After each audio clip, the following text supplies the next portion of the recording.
Transgender, এটিকে মুসলমানরা মানে, আমাদের উপর চাপিয়ে দেওয়া হয়েছে। উপদেষ্টার সাথে যখন সাক্ষাৎ করেছিলাম, আমি তাকে অনুরোধ করেছি পাশ্চাত্যদের কোন সংস্কৃতি যেন আমাদের উপর চাপিয়ে দেওয়া না হয়। আজকে কোন খাতের কথা বলবেন, কোন সেকশনের কথা বলবেন, সব জায়গায় তো দুর্নীতি, সবাই তো দুর্নীতিবাজ। শিক্ষকরা দুর্নীতিবাজ, বিচারকরা দুর্নীতিবাজ, প্রশাসকরা দুর্নীতিবাজ, অর্থনীতিবিদরা দুর্নীতিবাজ, যারা ব্যবসায়ী তারা দুর্নীতিবাজ। আপনি কোন জায়গায় ঔষধ লাগাবেন আমাকে বলুন তো, ঔষধটা দিবেন কোন জায়গায়? আজকে আমাদের বর্তমান গভর্নর বললেন গোটা দুনিয়ার মধ্যে ব্যাংক লুটপাট করার এই ইতিহাস আর কেউ কোনোদিন দেখেনি।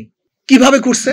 আমি সেদিনও শুনলাম এক ব্যাংকের ডাইরেক্টর থেকে যে সালন কোম্পানি এক ব্যাংকের থেকে 200 কোটি টাকা ঋণ নিয়েছে, আর এক ব্যাংকে দিছে, সেখান থেকে 500 কোটি টাকা ঋণ নিয়েছে। মানি গেম, সরকারের সামনে সবাই দেখছে, কেউ কিছু বলে নাই, কোন সাংবাদিক বলে নাই, কেউ কোনো কথা বলে নাই। সবাই ক্ষমতার পাগল, নীতি আদর্শ পাগল কেউ না। আমরা বিশ্বাস করি মাদার গাছ লাগিয়ে আমের আশা করা যায় না। চরিত্রহীন, ডাকাত, বদমাশ এবং নীতিভ্রষ্ট মানুষের মাধ্যমে এ দেশ চালালে কোনোদিন দেশ শান্তি হবে না। আবার আন্দোলন করতে হবে, গোল টেবিল বৈঠক করতে হবে। স্পষ্ট কথা। আপনি ভাবতেছেন যে হিন্দুদের কি হবে ইসলাম আসলে? এখানে বিশাল একটা দর্শনের ভুল। হিন্দুরা চায় কি? শান্তি, মুক্তি, তাদের অধিকার। যদি ইসলাম তাদের মুক্তি, তাদের অধিকার দিতে পারে, তাই ইসলাম নিয়ে আপনার ফুবিয়া কেন? নিগৃহীরা কি চায়? তাদের শান্তি, তাদের অধিকার। যদি ইসলাম তাদের অধিকার প্রতিষ্ঠা করতে পারে, তাহলে ইসলামের নাম শুনে আপনার ফুবিয়া কেন? যদি বৌদ্ধদের অধিকার ইসলামের মধ্যে থাকে, আপনি দেখেন সেকুলার নিয়ে আলোচনা করলে আমাদের মধ্যে কোনো ফুবিয়া নাই, কমিউনিজম নিয়ে আলোচনা করলে কোনো ফুবিয়া নাই, ডেমোক্রেসি নিয়ে আলোচনা করলে ফুবিয়া নাই। কিন্তু ইসলামের কথা বললে ইসলাম মানিটা কি? তার মানিটা কি? ইসলাম সমস্ত জাতি, সমস্ত ধর্মের, সমস্ত ব্যক্তির অধিকারকে প্রতিষ্ঠা করতে পারে, ইসলামী আইন করলে সমস্যা কোথায়? আমাকে দেখান যে ইসলাম আসলে অমুক জায়গায় সংঘর্ষ হবে, সেটা আমাকে দেখান।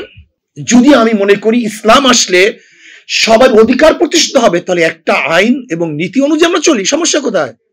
দেখেন, ইসলামের মধ্যে যেমন হিন্দুদের অধিকার দেওয়া আছে, একটা কুলি, মজদুর, ঋষি, কামার, মুচির অধিকার দেওয়া আছে। আপনি দেখেন পশুর অধিকার দেওয়া আছে।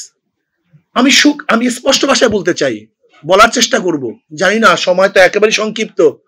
হযরত ওমর ইবনে খাত্তাব রাদিয়াল্লাহু তাআলা জামানাতে দেখেন তো, আবু বকর সিদ্দিকের জামানাতে দেখেন তো, আবু বকর সিদ্দিক রাদিয়াল্লাহু তাআলার স্ত্রী বলতেছে আমার একটা মিষ্টি খাইতে মনে চায়, সেই টাকা তো নাই। ঠিক আছে, ব্যবস্থা করতেছি। একটা উদাহরণ শোনেন, তারপর দেশ নির্মাণ করার চেষ্টা করি আমরা। বিনির্মাণ তো করবো, কিন্তু ভিত্তিটা কি? আবু বকর সিদ্দিক রাদিয়াল্লাহু তাআলার স্ত্রী তার ভাতার থেকে মোটামুটি কিছু জোগাতে কিছু টাকা জমা করছেন। এবার হাতে দিয়েছেন আবু বকর সিদ্দিক রাদিয়াল্লাহু তাআলার কাছে, যে আপনি মিষ্টি কিনে নিয়ে আসেন। বলে তুমি টাকা পেলা কোথায়? বলে আপনার যে ভাতা, সেই ভাতার থেকে কিছু আমি সংগ্রহ করে। বলে তা তো আমার অতিরিক্ত হয়ে গেছে, আমার ভাতা এত নেওয়া ঠিক না। সে তো মিষ্টি আনলেনই না, বরং সেই টাকাগুলি বাইতুল মালে ফেরত দিয়ে আসলেন। এর নাম ইসলাম, এর নাম নীতি আদর্শ।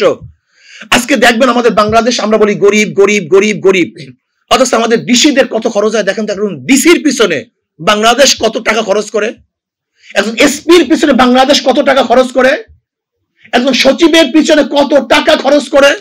আমাকে বলুন, যে বাংলাদেশ আমরা বলি গরিব রাষ্ট্র, সেই রাষ্ট্রের একজন আমলা, কর্মচারী যদি হাইফাই গাড়িতে চলে, তাহলে অবস্থাটা কি হবে আমাকে বলুন তো? ওরাই তো চোর, ওরাই তো ডাকাত, ওদেরকে আমরা সেই মানে নিয়ে আসছি।